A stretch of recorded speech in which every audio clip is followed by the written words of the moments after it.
So today, we aren't just talking about space-time, the usual stuff. Right. We're actually looking at a figure who was just full of paradoxes. Think about it. A lifelong pacifist who, well, helped kickstart the atomic age. Yeah, and this celebrated scientist who later in life kind of became an intellectual outsider. Exactly. We're diving deep into the sources around Walter Isaacson's big biography, Einstein, his life and universe. And our focus, it's deliberately moving beyond just the physics formulas. We really want to uncover that nonconformist mindset, what actually enabled his breakthroughs. Okay. The sources, they paint Einstein as a sort of reverential rebel. That was his own term, a bit of a loner, a socialist, definitely driven by this deep, almost spiritual curiosity. So the goal for you, the listener. The goal for you is really to pull out principles for innovation, for independent thinking, from how he approached, well, everything, life, work, the whole deal. And the context of Isaacson's work is really important here, isn't it? Because it's not just rehashing old stories. No, not at all. The sources show Isaacson got his hands on some crucial, newly available stuff. Things like personal letters that revealed this daughter, Lyserl, that nobody really knew about. The existence of Lyserl. And also declassified FBI files, which is fascinating. Precisely. And these details, they let us see the full complex person. The genius, sure, but also the individual who, frankly, paid a price for that relentless moral independence. So we're pulling out the surprising, actionable lessons. Yeah, lessons on creativity, persistence, leadership, things that apply to pretty much anyone looking to challenge the status quo in their own field. Okay, so let's unpack this engine of geniuses. Starting with his basic attitude, his philosophy. It sounds like it was built on this reflexive anti-authoritarianism. Absolutely foundational. And this wasn't just like teenage rebellion. No. It was a deeply held view that really shaped his education, his insights, everything. It drove his biggest ideas. It's kind of the key to understanding him. You've got that famous quote, which honestly applies to any organization today, academic, corporate, whatever. Blind respect for authority is the greatest enemy of truth. Or the similar one, a foolish faith in authority. Is the worst enemy of truth. Yeah. He just knew that the biggest breakthroughs happen when you question what everyone else accepts is settled. But isn't there a danger there? I mean, especially if you need rigor, like in science or a company, doesn't that just lead to chaos? Constant disruption? How do you keep discipline without any deference? But that's where the other side of him comes in. It wasn't just anti-authority. It was paired with this incredible curiosity and, importantly, rigor. Okay. He didn't just tear down. He replaced authority with superior imagination, which is itself a kind of discipline. A disciplined way of thinking. Exactly. His famous line, imagination is more important than knowledge. Because, knowledge is limited. Imagination encircles the world. That quote is so iconic. And it really seems to have shaped how he thought about learning, about education itself. Totally. And what's interesting is how that played out in his views on college, for example. He thought the real point wasn't just stuffing your head with facts. Not about memorization. No. It was about the training of the mind to think. So for society, the competitive edge comes from sparking that creativity, that imagination, not just, acing multiplication tables. But that kind of ambitious, imaginative thinking, it must require incredible resilience, right? Which brings us to persistence. He seemed to combine the big leap with sheer determination. Yes, the grit. That's often the part people forget about genius. Yeah. And it wasn't just professional advice he dished out. It was personal, fatherly wisdom, too. I love that analogy he used with his son, Edward. Oh, the bicycle one. Yeah, about staying motivated when things are tough.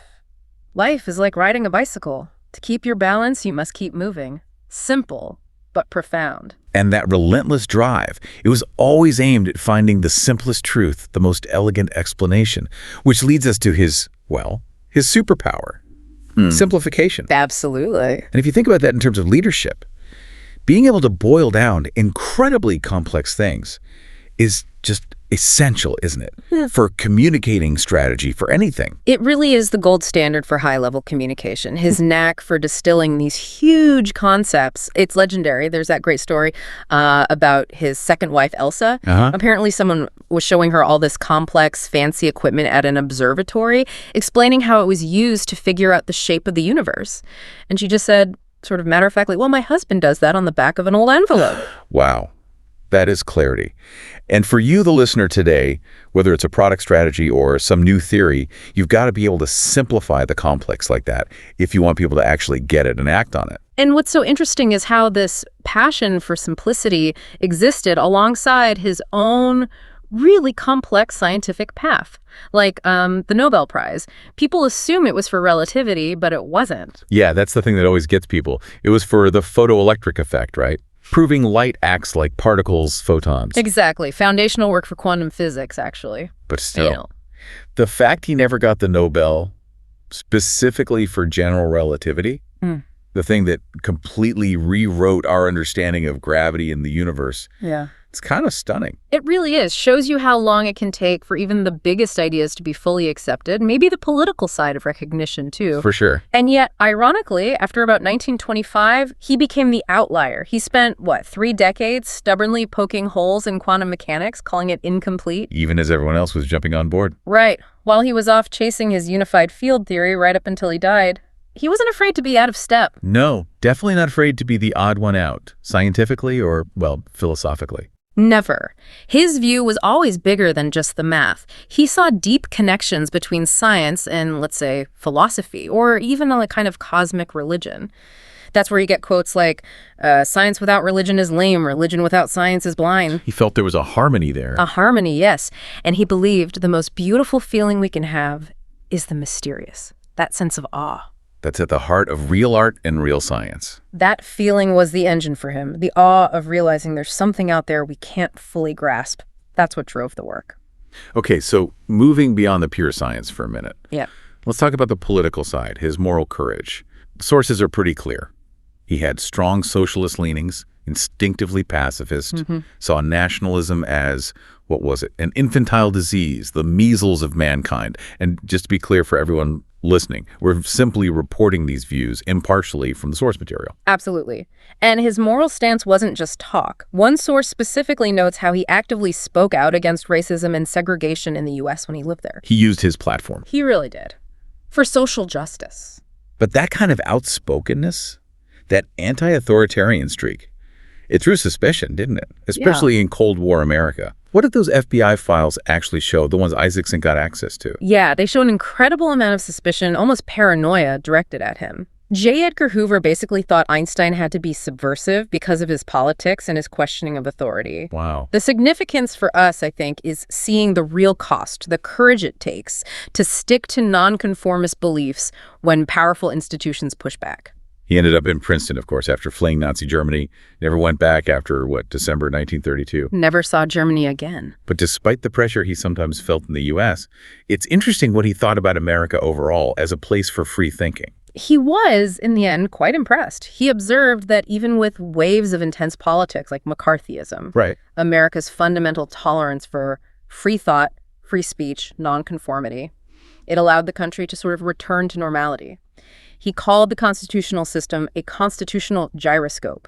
A gyroscope. Yeah. Meaning it naturally corrects itself. Exactly. The basic legal structure helps it swing back to its core values, even after being knocked off balance politically. Still, this man of high moral principle, he was also just a human being with a complicated private life. Isaacson's work brought out that really significant new piece.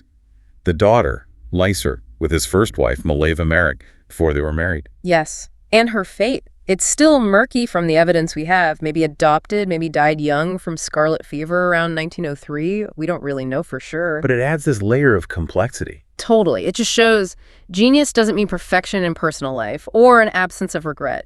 It makes him much more human. And speaking of regret, we know he definitely came to regret his part in getting the Manhattan Project started. Oh, absolutely. He wrote that famous letter to Roosevelt, didn't he? After Szilard and Wigner showed him the fission research, urging the U.S. to act before the Nazis did. Yeah. And even though he wasn't asked to join the project himself, knowing that he'd helped initiate it, that weighed on him hugely later on. It's the ultimate paradox, isn't it? And just to round out the personality, maybe on a lighter note, there are those details that just capture the classic absent-minded professor. Oh, like forgetting his own address. Exactly. Story goes, he was walking home one day, completely blanked on where he lived, and had to call the institute to ask for his own address. A man who mapped the cosmos couldn't find his own house. Pretty much. That's brilliant. Or his comeback about gravity and love. Oh, yeah. When someone suggested gravity makes people fall in love, he said something like, falling in love is not the most stupid thing that people do, but gravitation cannot be held responsible for it. Classic Einstein wit. So after diving into all this, what's the big takeaway for you, the listener, today? What does it all mean? Well, I think the main lesson isn't trying to become a physicist genius like him. That's unlikely for most of us. Right. It's about trying to replicate his mindset. We've sort of distilled maybe 3 key things: relentless curiosity, that radical simplification, and profound moral independence. And success, based on these sources, really came from putting those together. The sources seem to teach that real innovation needs both independence with collaboration. That's a great way to put it. You need the independent vision, the guts to challenge authority, but also the rigor and, frankly, the humility to test your ideas, get feedback, do the hard work. Okay, independence and collaboration. And maybe one final thought, connecting this to the long game of leadership or even just personal growth. Think about his last decades. Einstein was world famous for relativity. Unparalleled fame. Right.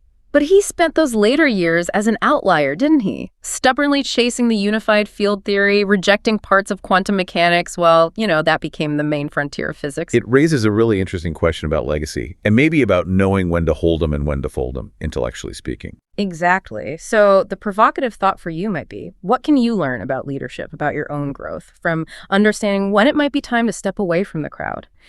Even when that crowd, maybe the next generation, is moving beyond where your focus is. That journey, his later journey, it teaches us that real intellectual independence sometimes means accepting you might be alone.